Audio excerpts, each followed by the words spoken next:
What is up, guys? I'm CardFighter. Welcome to this week's episode of CardFighter's Thoughts. Today we're going over episode 19 of CardFight Vanguard G next. But before we get into it, I must initiate a spoiler warning. Obviously there's going to be spoilers, so if you haven't watched it, I'll leave a link in the description below to the episode. So you go watch it, and then come back to me, and we'll talk about it. Alright, episode 19. I'll be honest with you, nothing special. Just pointing out, like, there were points and there were parts in it, granted, but compared to all the others, nothing special really. But we'll get into why I think that. So for the starters, characters. Let's start with the characters. So we got to see a bit more development in Rin Hashima. Not much. I'll give it that, but they're trying. They are trying with all the characters. We got to see more Team Nippon, which I'm happy about, and it's finally confirmed Bushiroad or Vanguard now have a trap. If you're unaware of what traps are in pretty much in the anime world, which I like to jump into every now and then, traps are referred to as boys that look like girls, and Bushiroad has now confirmed Noah, who is part of Team New Nippon, is a boy. So that's quite funny actually.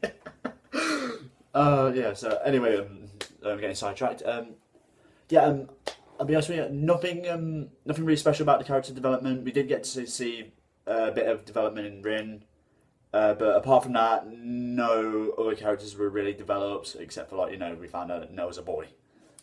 But so nothing special there. The actual story of this episode. The actual story episode, pretty much, it's interesting. We get to see Rin's pretty much fed up of being told what to do by Shion. Because if you follow this series since the first series of G, you'll understand that Rin is a very demanding character. She demands stuff. She doesn't like being told what to do. She tells people what to do.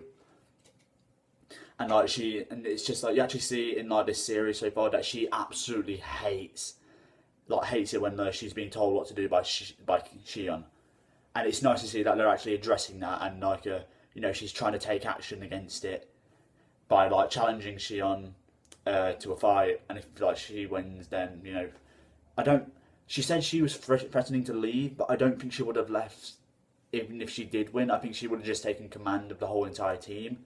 Is what I like to think, because that's what Bushiroad like to do. They make the character say one thing and then do a complete other, even though it doesn't happen. But I actually think that would have been more interesting to see than just I'm gonna quit the team if I win. I would have liked to see if I win, the team is mine. I tell you what to do. But I guess that does kind of happen in this episode because she says she has sort of a new resolve now, and sorry, I don't know why I'm taking deep breaths. She has sort of a resolve, sort of, not as much as an ambition for the tournament, but she sort of has a new fire in a way. She's saying that she's only using Shion and the tournament for her own personal gain, but I don't really think she is. She says that to be just to show that she's still in control in a way, but sort of not. I sound like I'm rambling on that, but that's the only way I can make sense of it. But that's pretty much it for the characters. Shion, although I don't really like Shion as a character, the way he handled the situation with Rin in this episode, I thought was really well. He wasn't full on hot-headed. He was calm, cool, collected, like he always is. And he knew what was going to happen. He knew that Rin was. He got into Rin's head, and I found that very interesting in a way, because the only person who has managed to do that so far, or the only two people, are Mamoru and Tokaha. Mamoru obviously because he beat her as Rin as a kid at Vanguard, and then Tokaha because she's related to Mamoru. And it's just interesting to see that she let her guard down, and I think that's what cost her the game in this episode.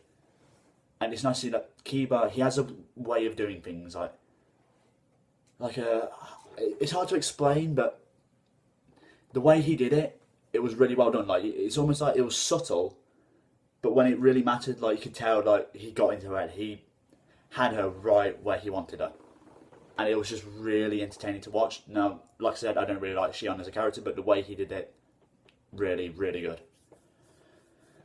Yeah, that's pretty much it for the characters. Yeah, there was a little bit of Chrono with interacting with Team New Nippon, and I must admit, it is nice to see that Chrono's taking that sort of a back seat for the time being. You know, just for like filler.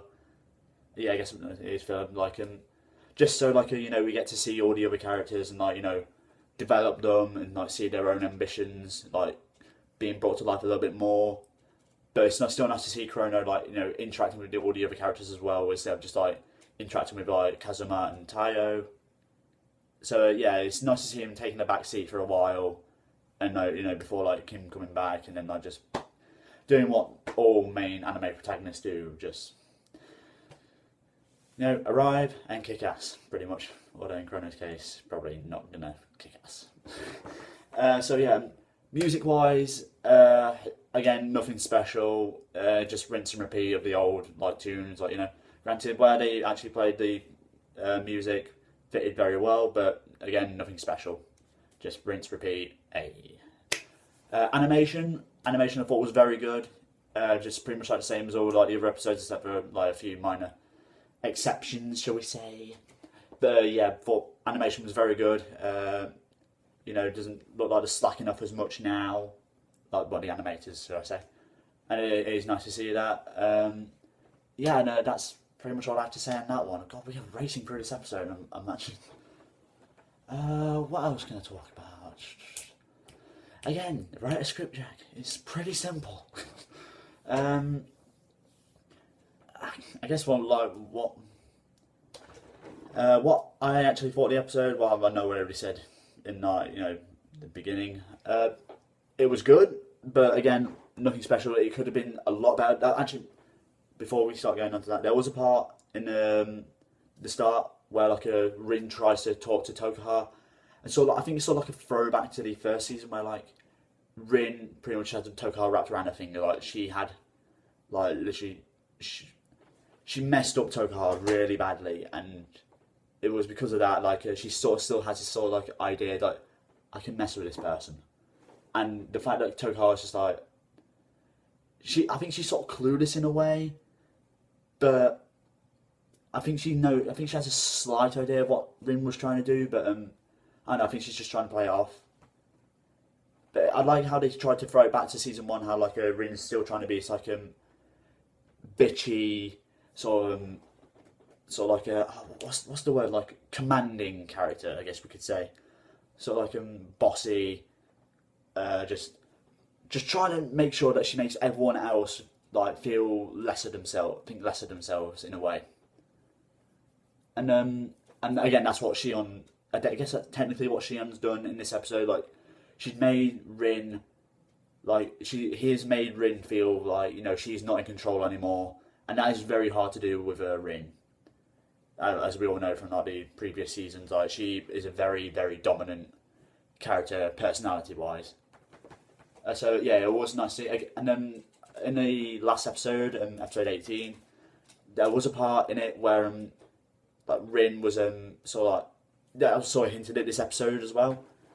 But I feel like that could have fitted in a lot better than her trying to mess with Tokuha in this episode, because like it was her like saying like she's had enough. She doesn't want to be a part of this team anymore, and they hinted at that in the last episode, and I feel like that would have fit in like a lot better, and the episode would have ran a lot more smoothly than like actually trying to mess with Tokuha. Because yeah, it was nice. It was a nice throwback, but it didn't really make sense unless Tokuha was going to be involved more in the episode. So yeah, that's my opinion on that. And now we move on to the actual my thoughts. Again, nothing special. It was good, but could have been more. Yeah, that's pretty much it. I don't really know what to talk about now. Well, I guess I could sort of talk about what we're planning to do. Like I said, for future videos, we have like sort of discussed with my locals, a bunch of me and my friends. Me and a bunch of my friends, should I say. We've had like organised sort of like a thing where we are going to get in the new set. So hopefully, if it all goes to plan, I will be getting like sort of like, you know, boxes, you know, from like Try3 Next, We Are Trinity Dragon, GBT10. None of the Ruby Labyrinth stuff, unfortunately, because I don't think we'll be able to get any of that in, unfortunately. So if you're a Pale Moon fan or Grand Blue fan, sorry. But yeah, I will be opening the new trial decks. Don't quote me on this. Do not quote me on this. But I may be getting the Royal Paladin trial deck this week, so I'll be doing an unboxing for that, and then hopefully next week the Neo Nectar one. And also, again, don't quote me on this. I'm not promising anything, because even if I do, everything's just going to go balls up. But I am hoping to do the Genesis, my friend's Genesis deck profile this Sunday. So again, don't quote me on that.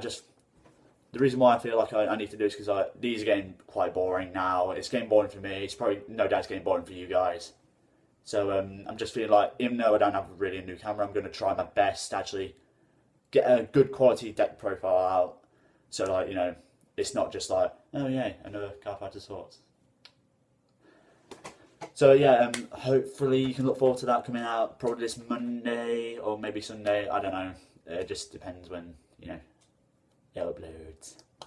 So yeah, that's a little glimpse into the future. Hopefully, I hope you're excited for that as much as I am. And yeah, so I'm glad to wrap this episode up here. So yeah, don't forget to leave a like, comment, subscribe down below. As always, I will leave a description link for the episode, and also don't forget to follow me on Twitter. I know I'm sort of selling out here, but you know, which YouTuber doesn't? Yeah, my Twitter link is in the description down below, so if you want to follow me, and you know, you see some funny stuff on there, I don't know. Yeah, so don't forget to like, comment, subscribe, and I'll catch you next time. Bye!